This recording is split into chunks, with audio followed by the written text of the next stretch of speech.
देश के बहस में आपका एक बार फिर स्वागत है। हम बात कर रहे हैं बंगाल में चुनाव के पश्चात हुई हिंसा की। ममता सरकार इस हिंसा से इनकार करती रही, पर हाईकोर्ट ने आज हिंसा की जांच के आदेश दे दिए हैं। हाईकोर्ट ने रेप और हत्या के मामलों की सीबीआई से जांच के आदेश दिए हैं, बल्कि अन्य मामलों की जांच के आदेश एसआईटी को सौंपे हैं। 6 हफ्ते में कोलकाता हाईकोर्ट ने कहा है कि रिपोर्ट कोर्ट को सौंपी जाए, यानी कोर्ट मॉनिटर्ड ये रिपोर्ट होगी। इसी पर बात करने के लिए हमारे साथ कई सारे खास मेहमान जुड़े हुए हैं। अपराजिता सारंगी जी जुड़ी हुई हैं, थोड़ी देर में हमसे जुड़ जाएंगे। प्रोफेसर डॉक्टर विक्रम सिंह भी थोड़ी देर में हमसे जुड़ जाएंगे। टीएमसी के बादल देवनाथ जी मेरे साथ हैं, प्रोफेसर गीता भट्ट मेरे साथ हैं, मेरे साथ विवेक श्रीवास्तव जी लेफ्ट के नेता हैं, और मेरे साथ भास्कर मंडल जो कि पीड़ित हैं, जो अब पश्चिम बंगाल छोड़ के पश्चिम बंगाल से बाहर रहने को मजबूर है। चुनाव बाद हुई इस हिंसा के भारतीय जनता पार्टी के कार्यकर्ता हैं, वो भी मेरे साथ मौजूद हैं। लेकिन सबसे पहले वैशाली कौशिक, दिल्ली से मेरी एक दर्शक। वैशाली, क्या कहेंगी बंगाल में हिंसा की इस परंपरा और संस्कृति के बारे में? सब बंगाल में जो हिंसा हुई थी वो तो एकदम गलत है, क्योंकि हम देख रहे हैं जब जिस टाइम पे न्यूज आई थी कि 5 मई को इलेक्शन से पहले जब ममता जी ने शपथ ली, उससे पहले बहुत ज्यादा वो चल रहा था, हिंसा चल रहा है। टीएमसी जो है वो बीजेपी के कार्यकर्ताओं पे आरोप लगा रही है, बीजेपी टीएमसी के कार्यकर्ताओं पे आरोप लगा रही है। तो हमारा वो देख के हमारा लॉ एंड ऑर्डर पे से विश्वास उठ गया कि ये क्या हो रहा है यहाँ पे। मतलब डेमोक्रेसी है, लोकतंत्र देश है, यहाँ पे हो रहा है, यहाँ पे तो लोग सेफ ही नहीं है, क्या करे, मतलब सेफ्टी नहीं है। तो अब जो सीबीआई को जांच सौंपी गई है, तो एक बहुत अच्छा स्टेप लिया है कोलकाता हाईकोर्ट ने, जिससे कि लोगों के बीच एक कॉन्फिडेंस डेवलप होगा।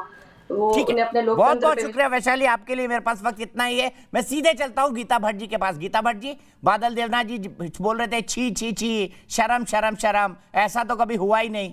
क्या तथ्य है इन बारों में जो आपने कहा कि बेटी का बलात्कार पिता के सामने हुआ और बेटे के सामने माँ का बलात्कार हुआ?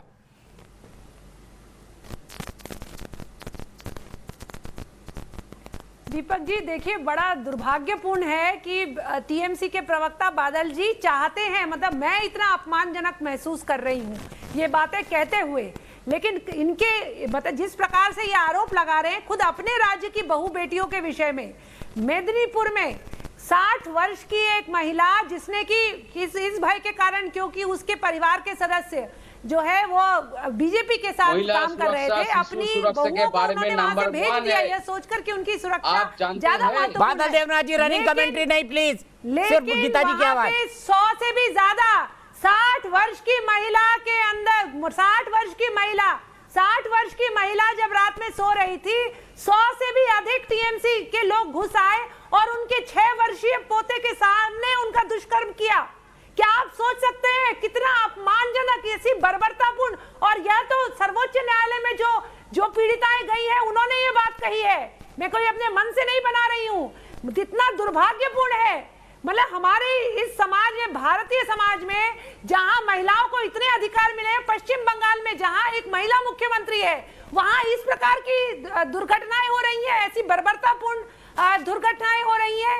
बुर्दवान में एक 19 वर्ष की बेटी, जो बेटी और पिता दोनों ही पार्टी के लिए काम कर रहे थे, उनके सिर्फ इसलिए क्योंकि वह विपक्ष के साथ काम कर रहे थे, उनके पिता के सम्मुख जो है बेटी के साथ इस तरह की हरकत करी गई, दुष्कर्म किया गया। मतलब इतने किस प्रकार से मैं तो बहुत दुख हो रहा है कहते हुए कि टीएमसी के प्रवक्ता अपने राज्य में हुए इस प्रकार की बर्बरतापूर्ण घटनाओं के विषय में चाहते हैं कि नेशनल टीवी पर और आपके जैसे इतने लोकप्रिय शो पर इस प्रकार की बातें सामने आए। आपका ठीक है, मैं सीधे बादल देवनाथ जी को चलता हूँ। गीता जी को दिखाइएगा। बादल देवनाथ जी, सच्चे थे दीपक, ये तो एक हकीकत है ना कि ये तमाम फैक्ट सुप्रीम कोर्ट को बताए गए थे और सुप्रीम कोर्ट ने उस पिटीशन को मंजूर किया है और अभी भी सुनवाई चल रही है। शर्म आनी चाहिए एक राज्य सरकार को जिसकी महिला मुख्यमंत्री है कि एक 60 साल की महिला से बलात्कार हो रहा है और ये तथ्य सुप्रीम कोर्ट जा रहा है। 20 फरवरी 2021 पार्लियामेंट में एक रिपोर्ट दिया गया, पूरे देश के अंदर बंगाल महिला सुरक्षा, शिशु सुरक्षा के बारे में ये फालतू गाना मत गाइए। इन 2 घटनाओं के बारे में बोलिए, क्या सुप्रीम कोर्ट ये 2 घटनाएं गई थी या नहीं गई थी? बादल देवनाथ जी बताइए। बंगाल में 1 नंबर में है। और इनको मैं कहना चाहता हूँ शिशु पाचार के बारे में भाजपा के को दूध, बादल जी रिकॉर्ड मत बजाइए, बताइए ये 2 घटनाएं हुई या नहीं, क्या ये सुप्रीम कोर्ट गई या नहीं? बादल जी रिकॉर्ड मत बजाइए, बताइए ये दोनों घटनाएं सुप्रीम कोर्ट गई या नहीं?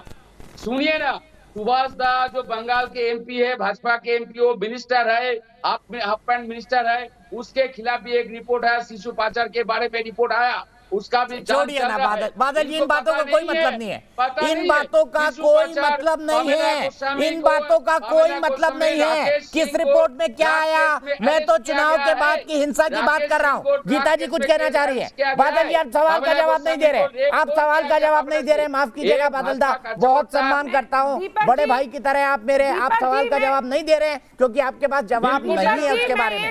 मुझे ये बताइए, ये तथ्य सुप्रीम कोर्ट गए या नहीं, बताइए। के जलपाईगुड़ी के एक महिला कार्यकर्ता को गिरफ्तार किया गया है। सुभाष दा के बारे में केस है, शिशु पाचार, महिला पाचार के बारे में आप जानते नहीं है। और पामेला के बारे में, पामेला को ड्रग केस में अरेस्ट किया गया तो उसके ऊपर क्या हुआ था, पुलिस बीजेपी के पास से उनके पास से रिपोर्ट लीजिए और अरे जेल में डालिए ना अगर किसी ने कुछ गलत किया है। आपकी सरकार है, दिलीप घोष बाहर क्यों घूम रहे हैं? आप आरोप लगा रहे हैं, अगर उन्होंने इतना जघन्य काम किया है तो जेल में डालिए दिलीप घोष को, जेल में डालिए दूसरे नेताओं को जिनका नाम ले रहे हैं आप। रेप के बारे में बात कर रहे हैं, वही लोग, वही स्थिति ईरानी ने पार्लियामेंट में कह दिया शिशु पौधा हो रहा है, लेकिन जिसके ऊपर आरोप रिकॉर्ड बजा रहे हैं। गीता जी रिकॉर्ड बजा रहे हैं, रिकॉर्ड बजा रहे। जवाब नहीं है बादल देवनाथ जी के पास। दीपक जी है जवाब, लेकिन आप नहीं, आपका इन घटनाओं का नहीं है। एक बात आपको बताना चाहूंगी कि जब उच्च न्यायालय ने मानव अधिकार आयोग को, जब उच्च न्यायालय ने मानव अधिकार आयोग को यह निर्देश दिए कि आप तहकीकात करिए, तो उसके बाद जो वेस्ट बंगाल की सरकार है वो दोबारा से क्यों गई उच्च न्यायालय के पास और कहा कि इस निर्देश को वापस लीजिए? आप समझिए कितना गंभीर है यह सिचुएशन। आप वापस गए उच्च न्यायालय के पास और आपने कहा कि आप इस निर्देश को वापस लीजिए, यानी कि मानव आयोग को यहाँ मत आने के लिए बोलिए। इससे बड़ा, इससे ज्यादा उदासीनता अपने ही लोगों के लिए, अपनी ही बेटियों के लिए आपकी इतनी उदासीनता देखकर ये दुर्भाग्य है, ये दुर्भाग्य है वहाँ के समाज का कि ऐसी उदासीनता है कि आपने ये चाहा कि मानव अधिकार आयोग किसी भी प्रकार की तहकीकात नहीं करे और आपने उच्च न्यायालय को कहा कि आप इस निर्देश को वापस लीजिए। ठीक है, मैं एक मिनट दोनों को रोकता हूँ, दोनों एक दूसरे पर बोल रहे हैं, दोनों एक दूसरे पर बोल रहे हैं। बादल देवनाथ जी, मैंने आपसे उम्मीद कभी नहीं की थी कि आप सवाल के जवाब से बचेंगे, भागेंगे और कोई नई कहानी सुनाने लगेंगे। आपका मैं बहुत सम्मान करता हूँ, आप मेरे बड़े भाई हैं, लेकिन पुलकित त्यागी गाजियाबाद से मेरे एक दर्शक जुड़ गए हैं मेरे साथ। आखिरी कमेंट आप ही का होगा बादल देवनाथ जी, एक सेकंड के लिए रुक जाइए। पुलकित त्यागी गाजियाबाद से, पुलकित क्या कहेंगे चुनाव पश्चात हिंसा के बारे में पश्चिम बंगाल में? जो भी पश्चिम बंगाल में हिंसा हुई है वो टीएमसी ने बीजेपी के ऊपर ज्यादा करते हुए साथों साथ उनके जो वहाँ पे लोग हैं, जो निर्दोष लोग हैं, उन्हें भी मारा है, पीटा है, रेप भी करा है। तो इसलिए सीबीआई की जांच भी होनी जरूरी है इसके लिए, जिससे पता चले कि उन्होंने क्या क्या उनके साथ गलत करा है, उन्हें लूटा है, उन्हें घसीटा है, उन्हें मारा है। ठीक है, बहुत बहुत शुक्रिया पुलकित। सीधे मैं चलता हूं इस वक्त भास्कर मंडल के पास। भास्कर साहब मुझे बताइए, वापस पश्चिम बंगाल जाएंगे इन हालात में? मैं तो जाना चाहता हूं। मैं मेरा छोटा बच्चा है, 2-2.5 साल का, मेरा बीबी है, मेरा बूढ़ा माँ भी है। मेरा बीबी बच्चा को अभी दूसरा कहीं में रखना पड़ा है, ये जगह मैं आपको बता नहीं सकता हूँ। और मेरा बूढ़ा माँ घर में है, बहुत पीड़ित है, और मैं भी एक पीड़ित हूँ। मैं कहना चाहता हूँ सच, बादल देवनाथ को कहना चाहता हूँ, बंगाल को बंगाल का सरकार को रानी हल्दार हमारा दीदी, उसको दिन में दोपहर को अत्याचार करके मारा गया, पत्थर से ततल के मारा गया। बंगाल का सरकार को बंगाल का लोकतंत्र को आप लोग को सबको मुझे घिन आता है इस लोकतंत्र, इस गणतंत्र को ऊपर, जिस गणतंत्र में एक लड़की को दोपहर को मार दिया जाता है गंदा हरकत करके। नोदाखाली थाना, रानी हल्दार, आप खोज खबर लगाइए, जी को दिखाइए, वो मेरा ही दीदी है।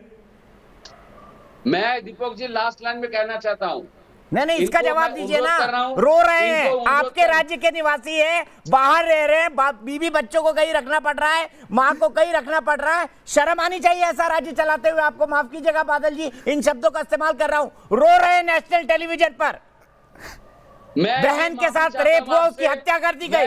नहीं, मैं भी रो रहे हैं नेशनल टीवी पर। मैं आपसे माफी चाहता हूँ, इतना झूठ बोल रहा है रो के। इनको शर्म आना चाहिए, रो के झूठ बोलना बिल्कुल गलत बात है। लेकिन शर्म आपको आनी चाहिए। किसी के आंसू और किसी की संवेदना के बारे में आप विचार भी नहीं कर सकते। आपका घर में बादल देवनाथ दा, आपका घर में फैमिली है, तो आपको शर्म आना चाहिए। आपको शर्म आना चाहिए। कहाँ पर रहता है? आपको शर्म आना चाहिए इस लोकतंत्र पे, इस सरकार के ऊपर। होता है कोई भी विरोधी दल राजनीति करना, ये क्या गुनाह है? महिला कार्यकर्ता तो होता है, तब इन लोगों का रोना कहाँ पर रहता है? मैं इनको फिर से मैं अनुरोध कर रहा हूँ, पूरे बंगाल में भाजपा के कार्यकर्ता सब घर में आए, आप भी शांति से घर में आए, घर में रहिए। साउथ चौबीस में कहाँ रहते हैं आप बताइए, कहाँ रहते हैं बताइए, मैं आपको घर पहुंचा दूंगा। ऐसा झूठ मत बोलिए रो के। त्रिपुरा में मैं क्यों झूठ? चलिए आप गारंटी दीजिए। बादल देवनाथ जी, मैं कल आपसे बात करूंगा। इनके और इनके परिवार की सुरक्षा की गारंटी लिख कर दीजिए। मैं खुद सुप्रीम कोर्ट में पिटीशन लगाऊंगा भास्कर मंडल के नाम पर। गारंटी दे रहे हैं आप उनको सेफ रखेंगे, गारंटी दे रहे हैं आप पश्चिम बंगाल में सेफ रखेंगे इनके और इनको परिवार को। सुप्रीम कोर्ट में लिख के देंगे। हार गए ये लोग, इसलिए ये लोग हार गए। झूठ बोलते बोलते बादल देवनाथ जी, आप खर्चा नहीं लीजिएगा कोर्ट का, वकील का, कोर्ट की फीस का मैं दूंगा। लेकिन भास्कर मंडल को उसके घर आने दीजिए वापस। राज्य में जो लोग होता है, जो होता है उसके ऊपर कोई रिपोर्ट, कोई चर्चा नहीं होता है। जवाब नहीं है, पॉइंटेड सवालों का जवाब नहीं है। बादल दा आज आपने बहुत निराश किया मुझे, क्योंकि पॉइंटेड सवालों का जवाब नहीं दे रहे हैं आप, रिटोरिक बात कर रहे हैं। चलते चलते मैं कहना चाहूंगा कि बंगाल में चुनाव बाद हिंसा की सीबीआई जांच सही है। बादल देवनाथ जी सुनिए, देश की जनता क्या कहती है, देश के बहस के दर्शक क्या कहते हैं। 99% मानते हैं कि सीबीआई जांच सही है। फिलहाल देश की बहस में एक ब्रेक, लेकिन न्यूज नेशन एक ऐसा चैनल है जहां पर खबरों का सिलसिला कभी नहीं थमता।